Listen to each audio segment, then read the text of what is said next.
Hey guys, we've had a little mechanical failure. The spare tire rack on the back of my camper has decided to separate. Didn't lose the spare tire. I managed to find the problem before the tire fell off, and we're going to do a little bit of a repair today. Thanks for stopping by.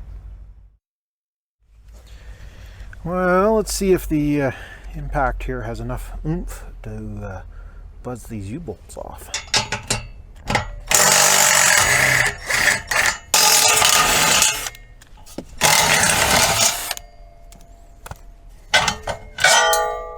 That was easy.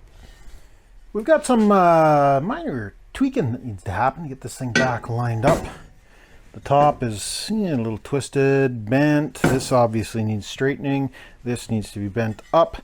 And even the base where it attaches to the bumper is a little bit bent.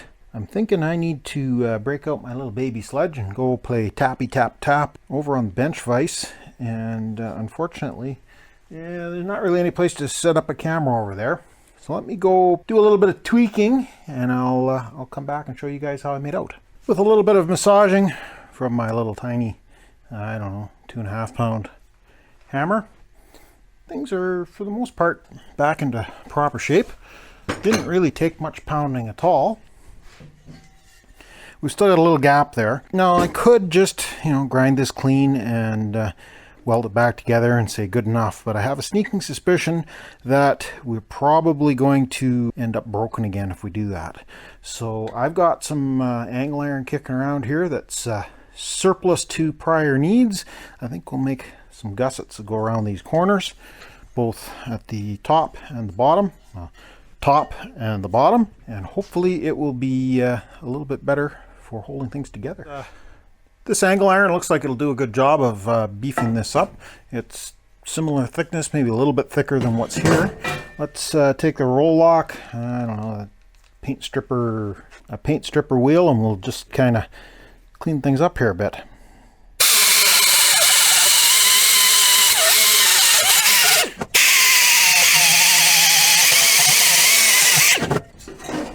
That wheel is doing just a phenomenal job of peeling that paint and rust off of there. I think I got these from Amazon. I'll throw a link in the description if anybody's interested in getting some of these. That should do well enough to let us weld things up here. Let me break out the bandsaw and we'll buzz some of this angle iron off to the appropriate length. We got some nice soapstone here.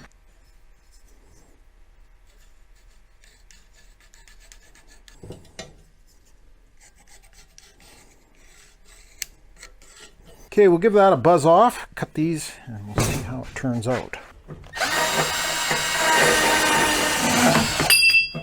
I think that will do quite nicely. Let's do that again so we can reinforce the bottom. That's how quick that roll lock pad peels the mill scale off of that hot rolled steel. This thing is just doing phenomenal. It's not wearing down real fast. Peels the rust and grime off of there. I'm liking these.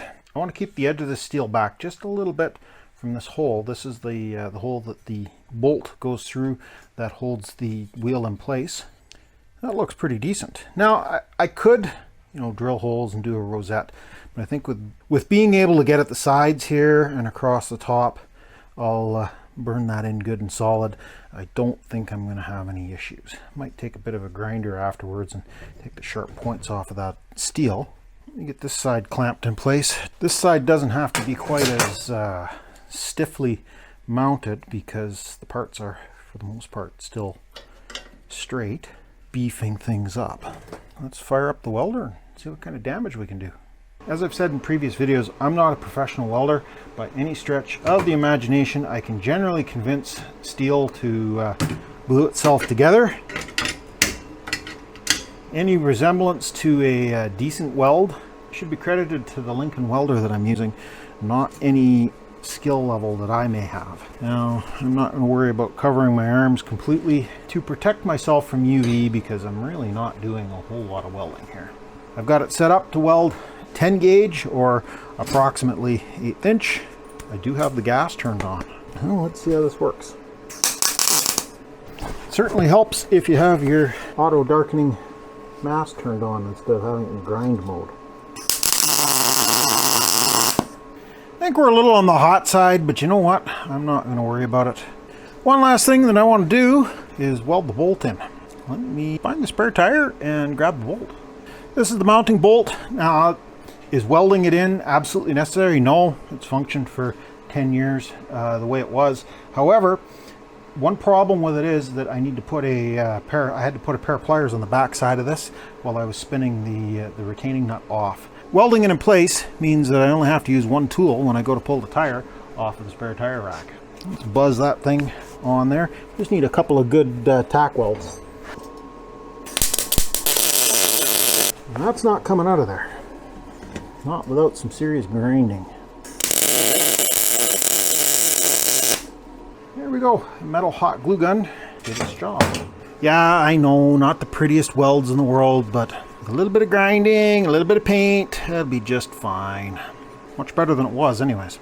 I'll bring you guys back when I've got the grinding done, get things cleaned up here a little bit, and we'll get ready to put this thing back on the trailer and remount the spare tire.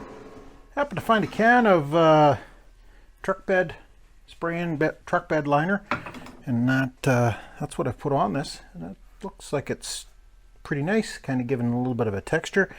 Gotta let it dry. Let's let things set up for an hour or so here, then we'll bolt it back on the trailer, put the tire on, and we'll see how it looks. There's the spare tire bracket all bolted back onto the trailer.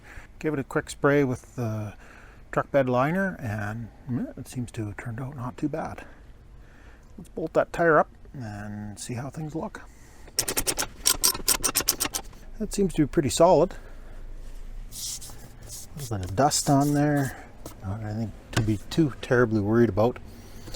I'm going to guess this bracket was not designed for this size of wheel originally. This second hole doesn't line up quite with the second bolt hole, or with the second lug nut hole on the tire. So I've snugged things down as tight as I can. Doesn't seem to be moving around. Seems nice and solid. Let's put the cover back on. There we go. All put back together. Seems to be good and solid. Just what I wanted. The tire cover's getting a little ratty. Probably should keep an eye out, see if I can find a new one of those. But that will do for now. Thanks a lot for stopping by. Appreciate you taking the time to watch the video, and we'll catch you in the next mess.